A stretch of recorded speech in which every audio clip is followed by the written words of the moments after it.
Alléluia.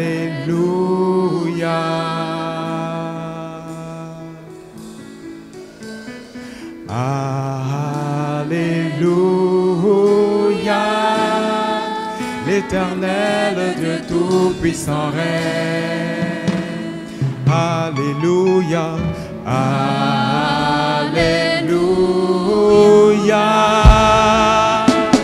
Tu es saint, saint, saint. Toi le Seigneur Tout-Puissant. Digne est l'agneau, l'agneau de Dieu. Tu es saint, tu es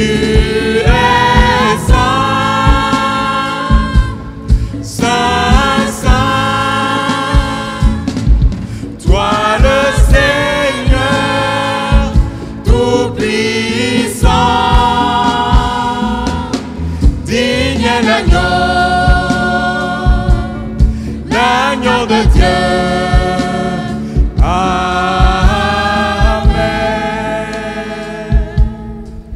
Chantons ensemble. Alléluia. Alléluia.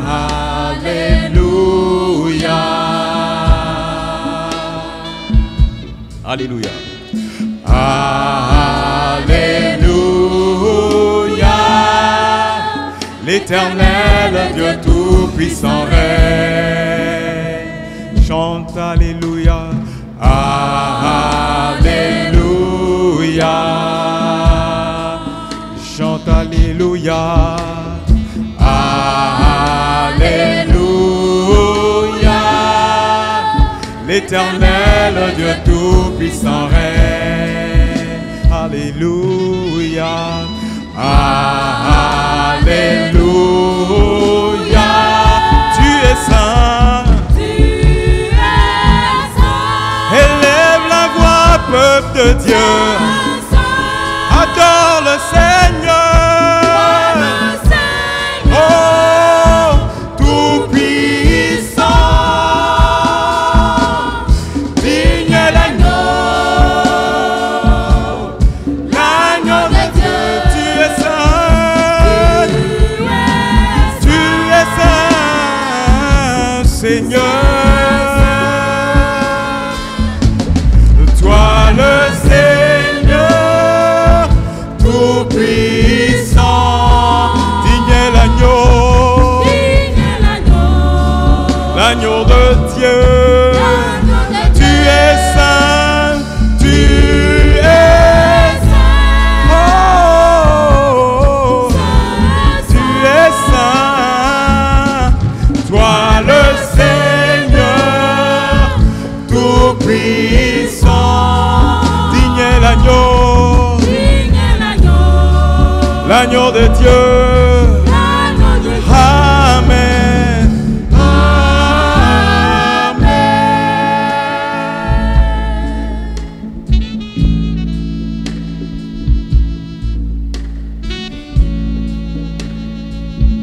Oui, Seigneur,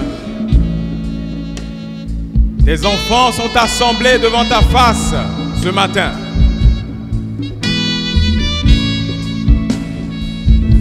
Pour t'adorer, pour te louer, pour louer ta sainteté. Personne, ô Seigneur, n'est comme toi. Oui, tu es saint, tu es saint. Tu es le Tout-Puissant, celui qui a le pouvoir de nous aider à marcher dans la sainteté chaque jour, malgré les épreuves qui peuvent nous abattre, malgré, Seigneur, les situations qui peuvent nous décourager. Nous ne voulons pas, Seigneur Dieu, nous relâcher dans notre engagement à être saints. Tu as fait de nous tes enfants. Et tu nous appelles saints, Seigneur. Tu nous as sortis de la boue. Et tu nous appelles à nous sanctifier, Seigneur. Nous voulons ouvrir nos cœurs devant toi, Seigneur, afin que tes yeux voient continuellement ce qui est en nous, Seigneur. En réalité, nous ne pouvons pas nous cacher de ta face. Nous ne pouvons pas nous cacher de ton regard. Tu sais tout. Tu connais tout, Seigneur. Tu vois tout, Seigneur. Soutiens-nous, Seigneur. Soutiens tes enfants ce matin.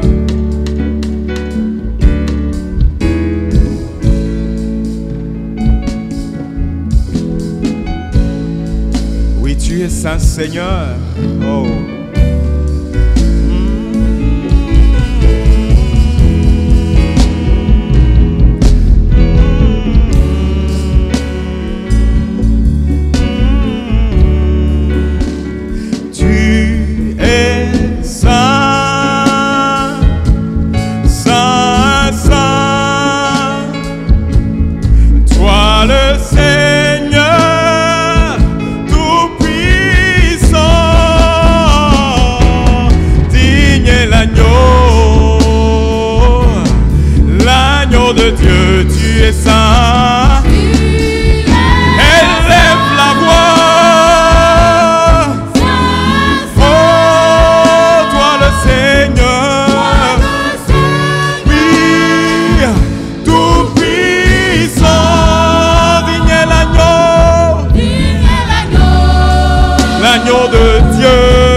Tu es saint, tu es saint,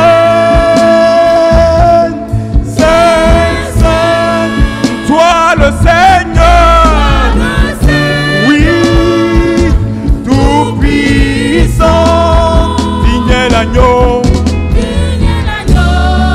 l'agneau de Dieu, oh, digne est l'agneau. L'agneau de Dieu, digne est l'agneau, l'agneau de Dieu, digne est l'agneau, l'agneau de Dieu, digne est l'agneau, oh, lui seul est saint, digne est l'agneau. L'agneau de Dieu, digne est l'agneau, l'agneau de Dieu, amen. Oh, amen.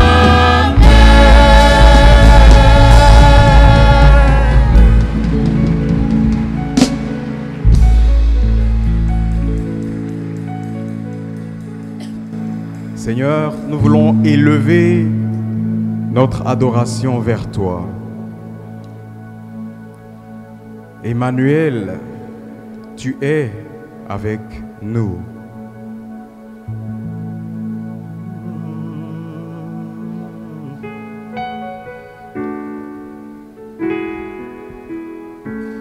Reçois, Seigneur Dieu Tout-Puissant, cette adoration qui s'élève du cœur de tes enfants.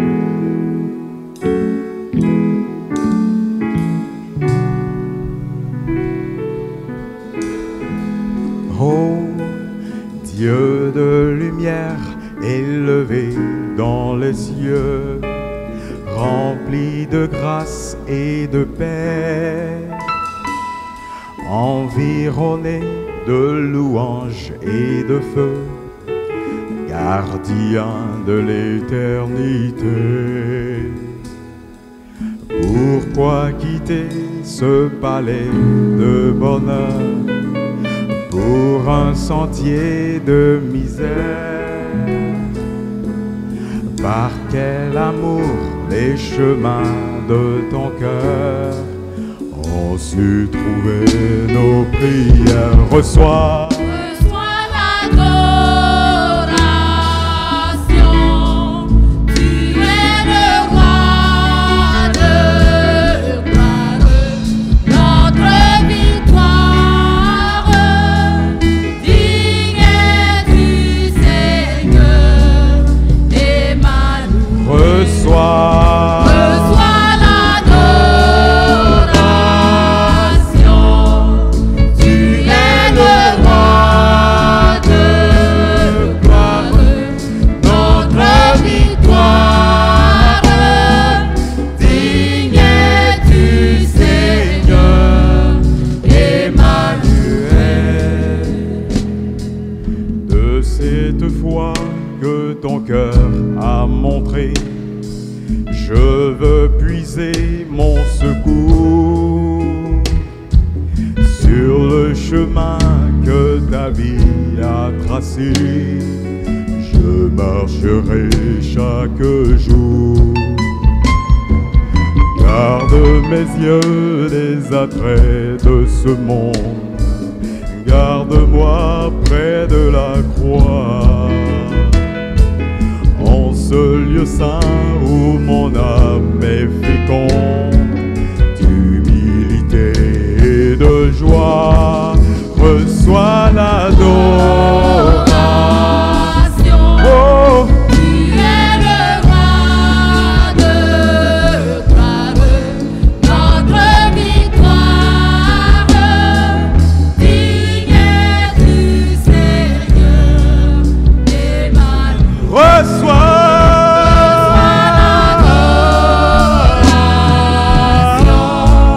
Tu es le roi de gloire,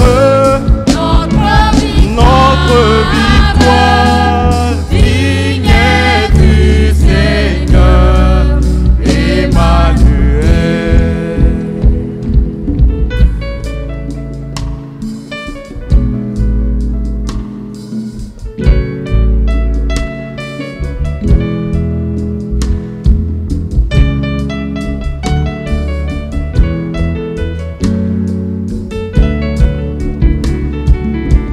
Seigneur, garde-nous du monde. Il fait bon dans ta maison, Seigneur. C'est là que nos cœurs veulent se répandre. Reçois.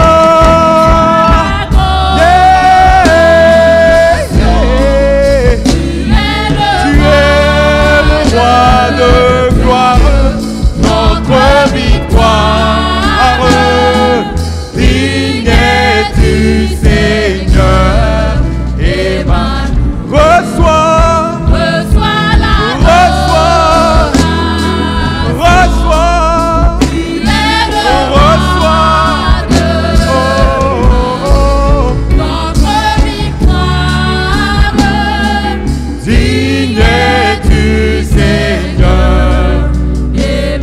Emmanuel,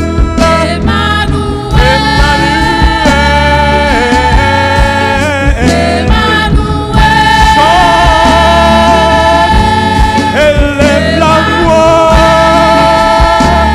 adore le Seigneur, il est digne de louange.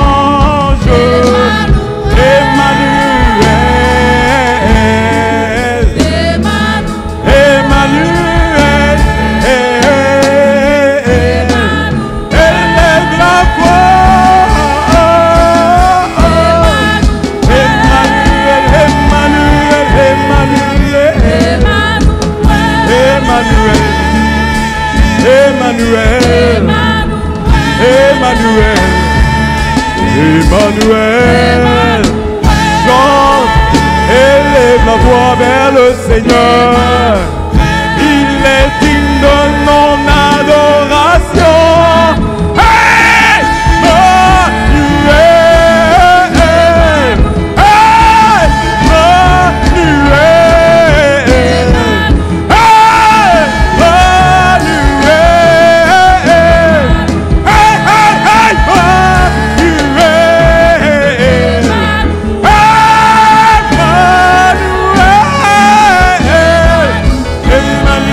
hey! Emmanuel, hey! Emmanuel, hey, hey, hey!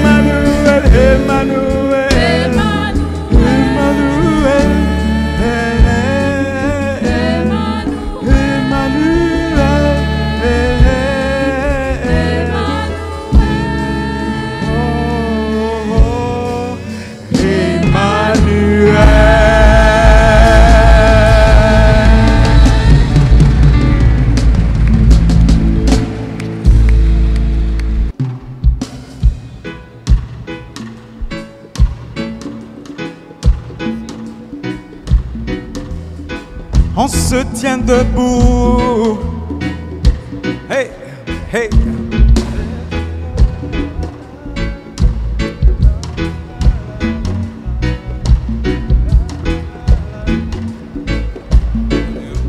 Et c'est une prophétie dont le temps est fixé. Elle marche vers son terme. Elle ne mentira pas, c'est une prophétie dont le temps est fixé. Elle marche vers son terme, elle ne mentira pas, c'est une prophétie dont le temps est fixé. Elle marche vers son terme, elle ne mentira pas. Si elle tarde, attends là-haut, attends là-haut, attends là. Elle marche vers son terme, elle ne mentira pas. Si elle tarde, attends là-haut, attends là-haut, attends là. Elle marche vers son terme, elle ne mentira pas. Si elle tarde, attends là-haut, attends là-haut, attends là. Elle marche vers son terme, elle ne mentira pas. C'est une prophétie dont le temps est fixé. Elle marche vers son terme, elle ne mentira pas. C'est une prophétie dont le temps est fixé. Elle marche vers son terre, elle ne mentira pas. Amen. Ce matin, j'ai le privilège de prendre la parole pour partager quelques versets avec nous. C'est juste une exhortation. Baissons la tête et je vais prier. Seigneur, je vais te dire encore merci. Merci pour ce jour. C'est un jour glorieux. Nous sommes venus élever la voix vers toi. Nous sommes venus t'adorer. Nous sommes venus te dire combien de fois nous voulons avoir confiance en toi. Combien de fois nous voulons abandonner nos vies entre tes mains. Alors ce matin, c'est vraiment un honneur pour moi de prendre la parole pour partager quelques versets avec nous tous. Papa, nous t'aimons beaucoup, au nom de Jésus. Amen. On va lire un passage. Habakkuk 2. Habakkuk 2. Habakkuk 2, verset 3, verset 2 à 3. Habakkuk 2, verset 2 à 3. L'Éternel m'adressa la parole et il dit, écris la prophétie. Grave-la sur les tables, afin qu'on la lise couramment, car c'est une prophétie dont le temps est déjà fixé. Elle marche vers son terme et elle ne mentira pas. Si elle tarde, attends-la, car elle s'accomplira certainement. Voici, son âme s'est enflée, et elle n'est pas droite en lui, mais le juste vivra par sa foi. Je m'arrête au verset 3. Car c'est une prophétie dont le temps est déjà fixé. Elle marche vers son terme et elle ne mentira pas. Si elle tarde, attends-la, car elle s'accomplira certainement. Nous venons d'écouter cette chanson. C'est vraiment touchant. Et quand j'ai écouté le message de Sylvestre, je me dis, mais est-ce que ça vaut la peine encore de prêcher ce matin? Parce que c'est de ça que je voulais parler ce matin. C'est le fait de faire confiance en Dieu. Donc, frères et sœurs, nous allons partager quelque chose d'incroyable, juste un encouragement. Alors, ici, quand on lit ce passage, ce verset parle directement de l'attente confiante. Même lorsque les promesses de Dieu semblent tarder, nous devons attendre.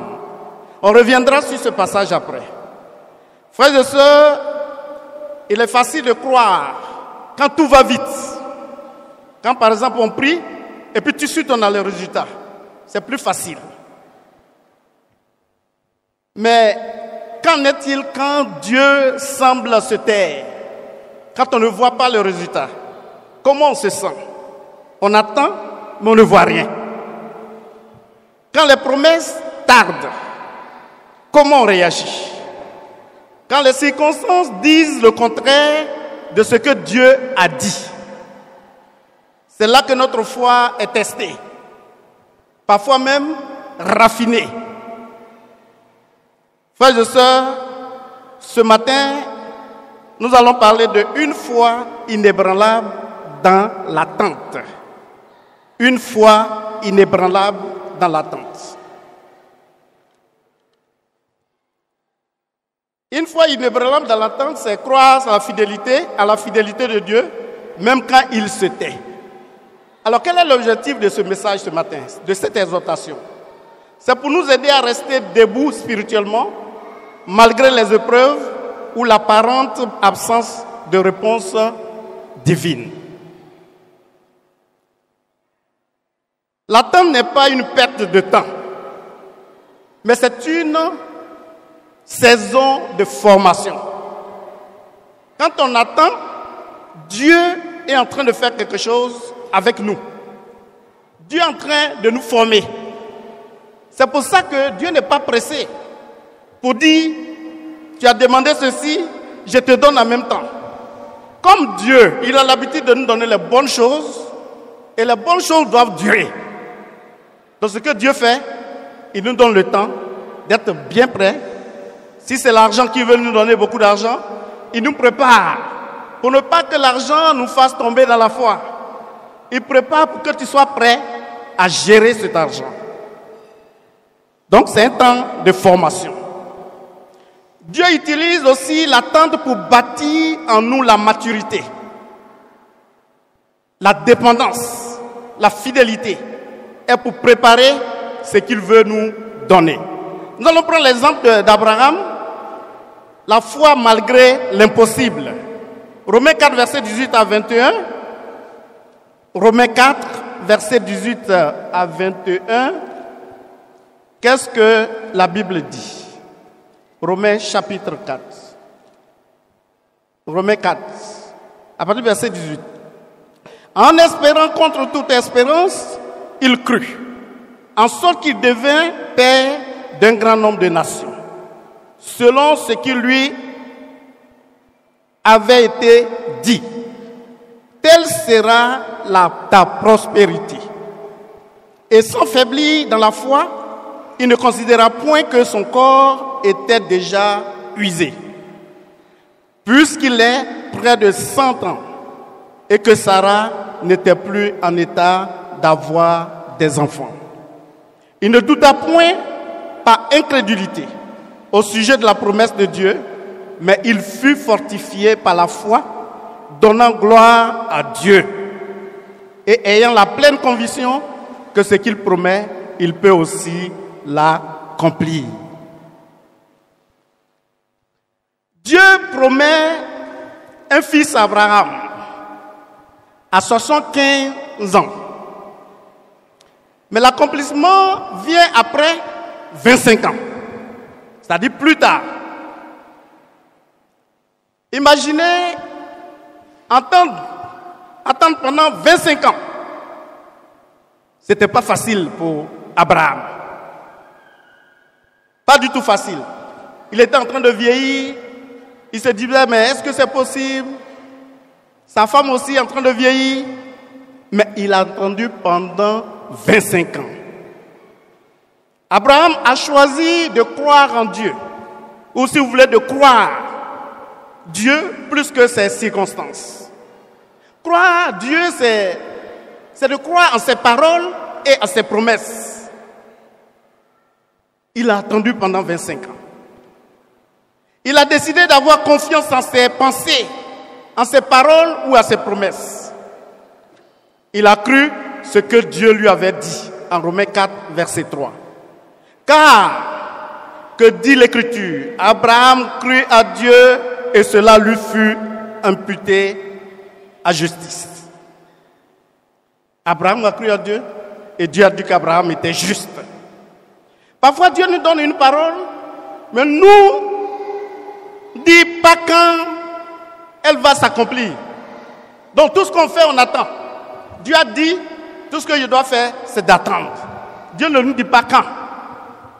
C'est intéressant de dire à quelqu'un, je vais faire telle chose, demain pour toi.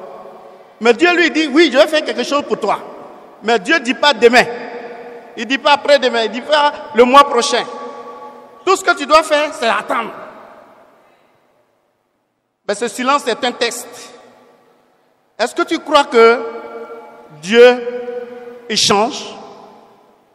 Quand Dieu a dit quelque chose, il va changer. Dieu ne change pas. On a vu des gens dans la Bible qui avaient foi en Dieu, malgré l'injustice dans leur vie. Je prends l'exemple de Joseph. Joseph était maltraité parce qu'il avait un grand rêve.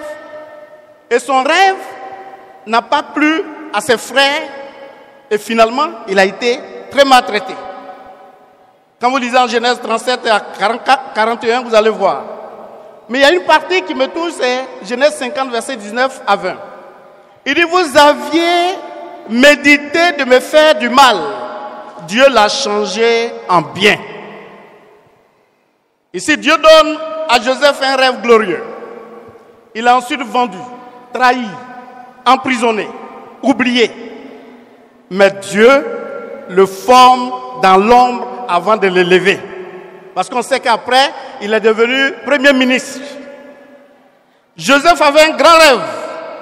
Mais sa vie allait de mal en pire. Son attente n'était pas passive. Il a continué de servir avec fidélité, même en prison. Pourquoi il a fait ça? Parce que Joseph avait confiance en Dieu. Sinon, quand tu n'as pas confiance en Dieu, c'est difficile de passer par ces moments et de rester accroché à ce que Dieu dit. Il était sûr que Dieu allait faire quelque chose. Ta position, vous savez, nous sommes dans une position aujourd'hui et on peut se sentir comme, mais depuis Dieu ne réagit pas, mais Dieu va faire quoi? Moi je suis là, je souffre, mais Dieu fait pour les autres, Dieu ne fait pas pour moi, mais pourquoi les autres, pourquoi les autres, pourquoi les autres? Mais je vais vous dire quelque chose. Ta position actuelle ne détermine pas ta destination finale. Il y a des gens qui étaient très pauvres aujourd'hui, ils peuvent être pauvres aujourd'hui, mais demain ils sont riches. Vous voyez, il y a des gens qui sont devenus riches aussi, après ils sont devenus pauvres. Il y a des gens qui étaient malades, ils ont été guéris. Il y a plusieurs choses qui se passent. Mais ce que nous devons savoir, c'est que Dieu ne nous laisse pas. Il est toujours avec nous. Dieu ne t'a pas oublié, Dieu travaille, Dieu t'équipe. Donc il ne faut pas abandonner parce que Dieu est en train de t'équiper si tu es en train de passer par un moment difficile. David, la foi malgré les retards et les attaques. David a été un roi, mais il a dû attendre près de 15 ans avant de régner. Comment on me nomme roi? Et puis, je ne suis pas le roi véritablement. Et j'attends pendant 15 ans après que les gens décident que moi je commence à régner. En fait, c'est Dieu qui a fait ça pour former David, pour qu'il soit un bon roi. Frères et sœurs, je ne sais pas dans quelle situation tu es, mais sache que Dieu est avec toi, il est en train de t'équiper, il est en train de prendre soin de toi. David aurait pu se venger de Saül plusieurs fois, parce que plusieurs fois, il avait l'opportunité de tuer Saül, mais il n'a pas fait ça. Il a attendu pendant 15 ans. Et après, Dieu l'a élevé au bon moment. Parce que c'est le moment de Dieu qui est le moment très important. Ne force pas l'accomplissement de la promesse, car ta main par ta main. Quand je prends l'exemple même d'Abraham, vous savez ce qui s'est passé avec Abraham quand il devait attendre pour avoir Isaac. Ce qui s'est passé, c'est que à un moment donné, il a décidé lui-même de faire ce qu'il a envie de faire. Je veux dire, au lieu d'attendre ce que Dieu a dit, il est parti coucher avec Agar et il a eu un enfant d'abord. Alors que ce n'était pas cet enfant-là que Dieu devait utiliser. Frères et sœurs, restons fidèles dans les petites choses, même dans les saisons cachées. Dans l'attente, Dieu travaille. Dieu travaille sur ton cœur. Il purifie tes motivations, sur ton caractère. Il apprend à servir sans être vu. Sur ta dépendance, il t'amène à compter sur lui seul. Il y a une chanson que j'écoute souvent. Il dit, la personne chante, dit, je compte que sur toi seul, Jésus. J'aime ça. Je compte que sur toi seul. Frères et sœurs, nous devons compter seulement que sur Dieu. Les défis de l'attente. Quand on attend que ça ne vient pas, parfois il y a des doutes. Si Dieu m'avait oublié, est-ce que Dieu a pris soin des autres, mais moi, il m'a oublié? Dieu ne t'oublie pas. Et comme je disais, parfois on compare. Pourquoi les autres avancent et pas moi? Et souvent on est fatigué, on dit, oh, si c'est comme ça, c'est pas la peine, je ne veux plus être disciple. Je sors, je m'en vais. Frères et sœurs, patientons, parce que Dieu est en train de préparer quelque chose d'extraordinaire pour vous. Et c'est comme ça que, si on ne fait pas attention, on peut prendre des raccourcis, comme Abraham l'a fait. Frères et sœurs, Dieu ne t'a pas oublié. S'il a promis quelque chose, il l'accomplira à son heure et à sa manière. Si elle tarde, attends-la, quand elle s'accomplira certainement. Habakkuk était un prophète vivant à une époque de violence, d'injustice et de déclin spirituel en Juda. Le peuple souffrait, les gens souffrent, les gens n'ont pas à manger, c'est difficile pour eux, c'était compliqué pour eux. La justice semblait absente et les promesses de Dieu paraissaient lointaines. Dieu, j'ai attendu pendant une semaine ce que tu as dit, pas de résultat. Je t'ai prié pour telle ou telle chose, mais jusqu'à aujourd'hui, tu n'interviens pas. Et Habakkuk a posé des questions à Dieu. Pourquoi le mal prospère et puis tu ne fais rien? N'est-ce pas que c'est arrivé à nous tous? On dit, mais Dieu, tu fais rien. Nos situations sont difficiles. Je ne peux pas vivre, je n'ai pas mangé, mes enfants allaient à l'école. Mais tu fais quoi? Pourtant, ceux qui ne sont pas chrétiens, tu es en train de faire des choses extraordinaires pour leurs enfants. Dieu, pourquoi Dieu semble-t-il silencieux, frères et sœurs? Dieu répond en annonçant qu'il interviendra au moment opportun. Soyons sûrs que Dieu va intervenir au moment opportun. Frères et sœurs, même si on ne voit pas Dieu en train de faire les choses, Dieu fait toujours. Dieu fait, Dieu travaille. Même si tout semble figé, Dieu travaille dans l'invisible. On n'a pas besoin de voir ce que Dieu est en train de faire, mais Dieu fait. Tu peux te rendre compte par rapport à ta vie, toi-même. Dieu n'est jamais en retard. Il n'est pas en avance. Il agit selon son temps qui est parfait. Il trouve que c'est parfait. Donc, ayons une foi au-delà des circonstances, s'il vous plaît. Il est facile de faire confiance en Dieu quand tout va bien. Mais quand ça va mal, c'est difficile. Mais sachez qu'en Homme 23, verset 19, Dieu dit n'est pas un homme pour mentir, ni un être humain pour changer d'opinion. Ce que Dieu a dit, Dieu va le faire. Frères et sœurs, continuons d'être intègres et fidèles, même dans le fleuve.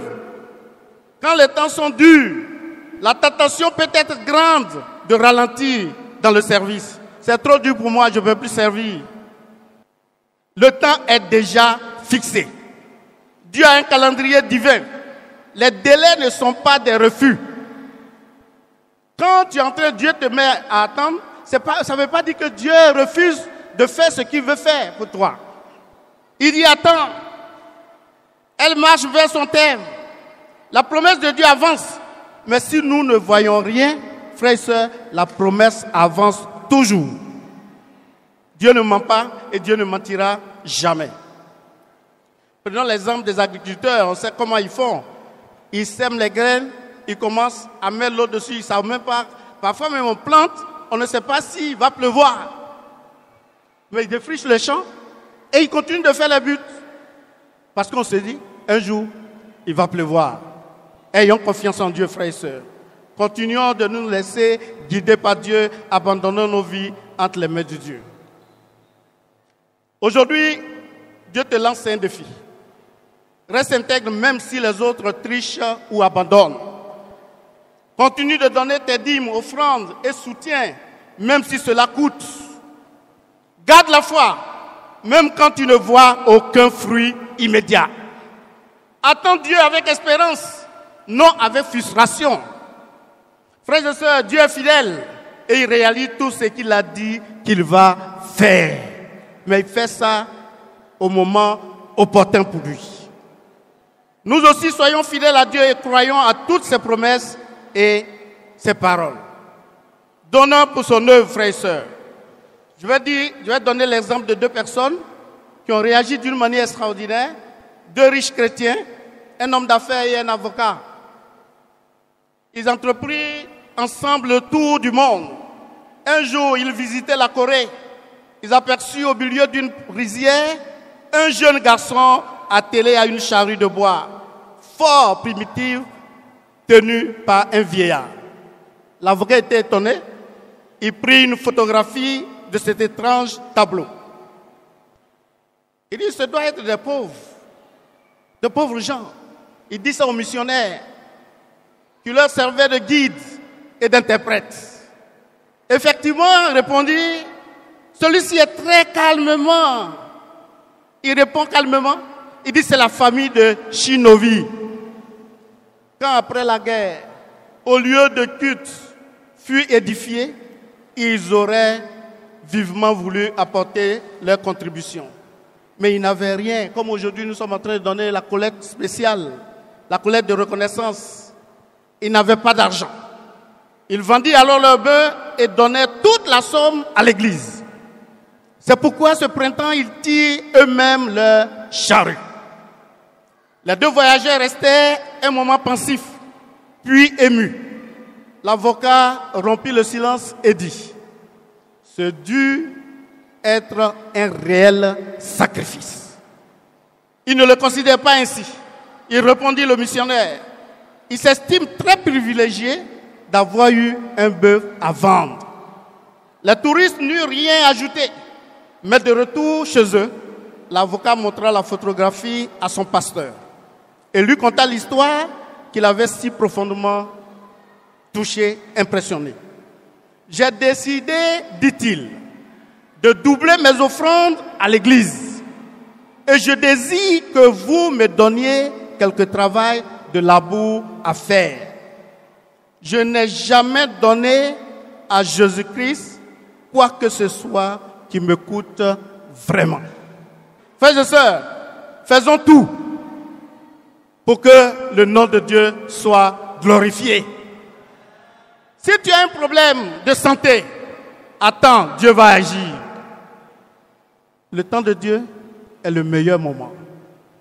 Tu as un problème dans ton mariage et tu te dis non, mais depuis ça ne change pas, ça ne règle pas, mais on est là, on souffre. Fais confiance en Dieu. Continue de faire ce qui est juste devant Dieu et Dieu va intervenir. Parce qu'avec Dieu, il n'y a pas à faire de délai. On doit avoir une foi ferme malgré le délai. Dieu ne t'a pas oublié. Dieu dit ça va s'accomplir. L'Éternel a de la bonté pour celui qui espère en lui. Il est bon d'attendre en silence le secours de l'Éternel. Quand les temps sont durs, la tentation peut être grande. Frères et sœurs, mais nous devons comprendre que Dieu ne nous laisse pas seuls. Ne nous lassons pas de faire le bien, car nous moissonnerons au temps convenable si nous ne nous relâchons pas. Notre Dieu, il fait chaque chose à son temps, au bon moment, au moment opportun. Frères et sœurs, continuons de lui faire confiance. Quel que soit le problème qu'on a aujourd'hui, restons tranquilles parce que Dieu est en train de travailler dans l'ombre. Tu n'as pas besoin de voir ce que Dieu est en train de faire, mais Dieu fait pour toi parce que Dieu t'aime beaucoup. Voilà un peu ce que je vais partager et que Dieu vous bénisse. Baissons la tête et nous allons prier rapidement. Seigneur, aide-nous à te faire confiance, même quand tout semble silencieux. Même quand nous ne voyons pas ce que tu es en train de faire. Tu n'as jamais dit A et puis changé en B. Donne-nous de comprendre que nous pouvons compter sur toi. Nous pouvons nous abandonner entre tes mains. Tu es en train de travailler dans chaque famille. Tu es en train de travailler dans la vie de chacun de nous. Tu es patient. Nous voulons espérer en toi. Donne-nous de ne pas nous décourager. De comprendre que quels que soient les moments difficiles que nous passons, il y a toujours Dieu qui est là. Dieu, c'est sur toi seul qu'on compte. On n'a personne d'autre que toi. Oui, avec les hommes, on peut faire des fausses promesses. Mais toi, tu n'as pas de fausses promesses à faire. Ça peut prendre 25 ans, 30 ans, mais tu vas réagir. Parce que ce serait bien qu'à un moment donné, on dise « Waouh, ça c'est Dieu qui a fait. Dieu a travaillé. Notre Dieu est puissant. Notre Dieu est grand. Notre Dieu est glorieux. Notre Dieu est patient avec nous. Notre Dieu a changé les choses. » Seigneur, ce matin, c'est avec beaucoup de joie dans nos cœurs que nous te disons merci pour tout ce que tu fais. Continue de nous guider. Merci de bénir ce temps que nous allons passer avec nos enfants. Je prie que ce temps puisse te glorifier. Merci pour tout. Sois béni, sois adoré. Nous t'aimons beaucoup. Au nom de Jésus. Amen.